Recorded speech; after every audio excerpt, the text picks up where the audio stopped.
హాజరు కావాలంటూ కూడా కవితకి ఢిల్లీ పోలీసులు నోటీసులు ఇచ్చారు. ఢిల్లీ మద్యం కేసులో సిబిఐ నోటీసులు జారీ చేసింది అనే అంశాన్ని కూడా ప్రధానంగా హైలైట్ చేసినాం. ఆల్మోస్ట్ ఒక 8 నెలల గ్యాప్ తర్వాత మళ్ళీ కవిత చుట్టూ కూడా సిబిఐ ఉచ్చు అయితే బిగిస్తోంది. మనకు తెలిసిందే ఎన్నికల కంటే ముందు దాదాపు ఒక 3 నెలల ముందు అంటే ఆల్మోస్ట్ మునుగోడు ఉప ఎన్నిక పూర్తయిన తర్వాత చాలా కీలక అంశాన్ని అటు పోలీసులు టచ్ చేసే ప్రయత్నం చేశారు. ఈడీ అధికారులు కూడా ఆ రోజు లిక్కర్ మాఫియా వ్యవహారంలో రంగంలోకి దిగడం జరిగింది.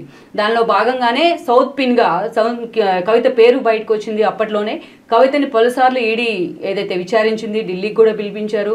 ఈ క్రమంలోనే కవిత అరెస్ట్ అంటూ కూడా అప్పట్లో వార్తలు వచ్చాయి. యాక్చువల్గా అప్పుడు బీజేపీ వర్సెస్ బీఆర్ఎస్ అన్న పోరాటం కూడా చాలా పీక్లో ఉంటుండేది.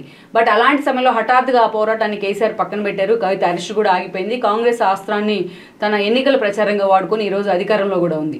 మనం చూసినట్లయితే ఆ గతంలో కూడా కవిత పేరు ఎప్పుడైతే బయటకు వచ్చింది, ఆమెను ఈడీ అరెస్ట్ చేస్తూ ఉందో, ఈడీ అరెస్ట్ చేస్తారని వార్తలు వచ్చాయో అప్పట్లోనే అటు కొన్ని అరెస్టులు, కీలక అరెస్టులు జరిగాయి దేశ స్థాయిలో.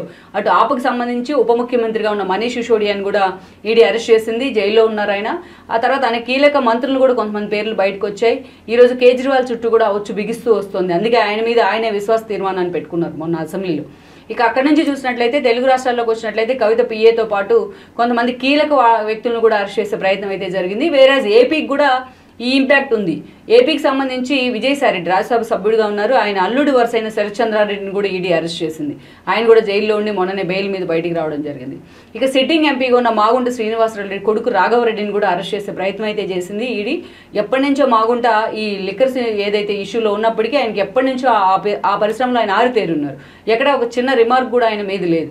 కానీ జగన్మోహన్ రెడ్డి దగ్గర నుంచి కూడా పూర్తి స్థాయిలో ఈ లిక్కర్ సిండికేట్ విషయంలో రాఘవరెడ్డి ఇన్వాల్వ్మెంట్ కూడా ఉంది అంటూ రాఘవరెడ్డిని కూడా మాగుంట రాఘవరెడ్డిని అరెస్ట్ చేసిన పరిస్థితి ఉంది ఈడీ. సో ఈ అనేక కీలక అరెస్టులు జరిగాయి. ఇక కవిత అరెస్ట్ అనుకున్న సమయానికి అంతర్గత ఒప్పందాల కారణంగా బీజేపీ బీఆర్ఎస్కు మధ్య ఒప్పందాల కారణంగానే ఆ అరెస్టుకు బ్రేక్ అయితే పడింది అనుకోవాలి అప్పట్లో. ఇక మొన్నటి నుంచి బీజేపీ బీఆర్ఎస్ పొత్తంటూ వచ్చిన వ్యాఖ్యలను మాత్రం వాళ్ళు ఖండిస్తూ వస్తున్నారు.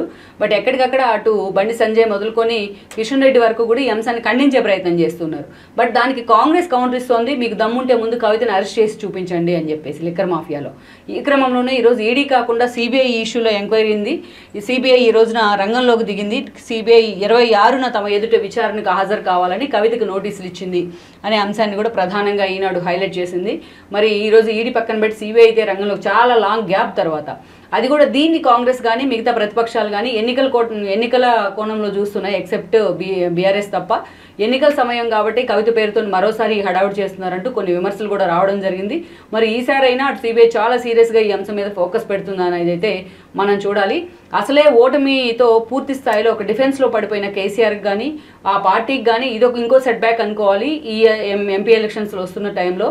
సో అందుకే ఈరోజు కవితను సిబిఐ విచారణకు రావాలని నోటీసులు ఇవ్వడాన్ని మాత్రం ఈరోజు ప్రధానంగా ఆల్మోస్ట్ పేపర్స్ అన్ని కూడా లీడ్ తీసుకున్నాయి. ఇక ఈనాడు కూడా ఈ అంశాన్ని హైలైట్ చేసే